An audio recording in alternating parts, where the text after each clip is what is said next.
প্রখ্যাত জিন তত্ত্ববিদ ডক্টর কুমারস্বামী থাঙ্গারাজকে পদ্মশ্রী সম্মানে ভূষিত করা হয়েছে।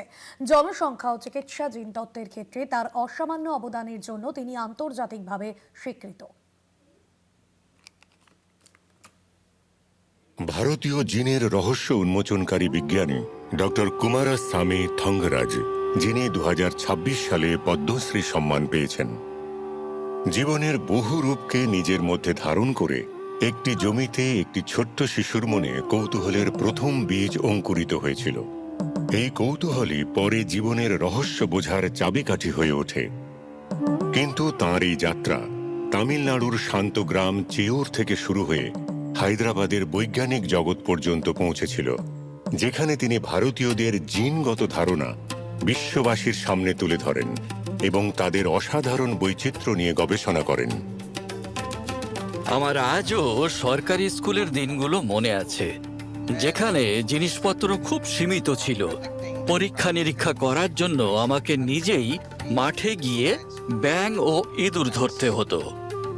Centre for cellular and molecular biology দিয়ে আমার যাত্রা শুরু হয় 1993 সালে। তখন আমি মাদ্রাজ বিশ্ববিদ্যালয় থেকে আমার পিএইচডিও সম্পূর্ণ করিনি। আমার বৈজ্ঞানিক যাত্রার প্রথম বড় সাফল্য আসে যখন আমি ও আমার টিম গুরুত্বপূর্ণ জিনগত প্রমাণ উপস্থাপন করি যে আন্দামানের আদিবাসীরা প্রায় 65 বছর আগে আফ্রিকা থেকে বেরিয়ে আসা প্রথম আধুনিক মানুষের বংশধর। পুরো বিশ্বের দৃষ্টি এদিকে আকৃষ্ট হয়। শীঘ্রই হার্ভার্ড মেডিকেল স্কুল এবং কেমব্রিজের মতো খ্যাতনামা প্রতিষ্ঠানের বিশেষজ্ঞরা তাঁর সঙ্গে কাজ করার জন্য এগিয়ে আসেন।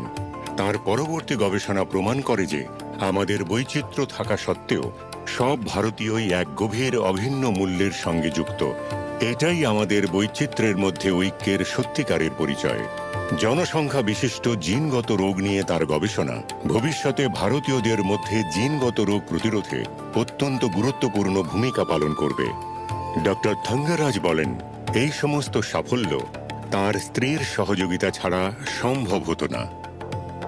আমি ঈশ্বরের কাছে কৃতজ্ঞ যে ওনার বহু বছরের পরিশ্রম 1 বছরে 3টি মর্যাদাপূর্ণ পুরস্কারের মাধ্যমে স্বীকৃতি পেয়েছে। আমরা দুজনেই CSIR CCMB-তে কাজ করি এবং আমরা বৈবাহিক জীবনের 28টি সুন্দর বছর একসঙ্গে কাটিয়েছি। যখন পুরো পৃথিবী ঘুমিয়ে থাকতো তখনও উনি কাজ করে যেতেন। এই দম্পতি 2 সন্তানের আশীর্বাদ প্রাপ্ত এবং এদের ব্যস্ততার মাঝেও পরিবারের সঙ্গে কোয়ালিটি সময় কাটানো সবসময়ই এদের অগ্রাধিকার ছিল। আমি মনে করি যে তরুণ বিজ্ঞানীদের কঠোর পরিশ্রম করা উচিত এবং অন্যান্য ক্ষেত্রের বিশেষজ্ঞদের সঙ্গে মিলিতভাবে কাজ করা উচিত।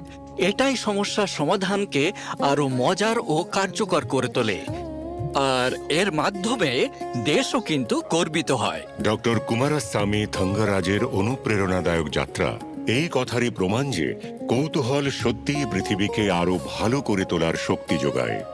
ডক্টর কুমারস্বামী থাঙ্গারাজ, পদ্মশ্রী 2026।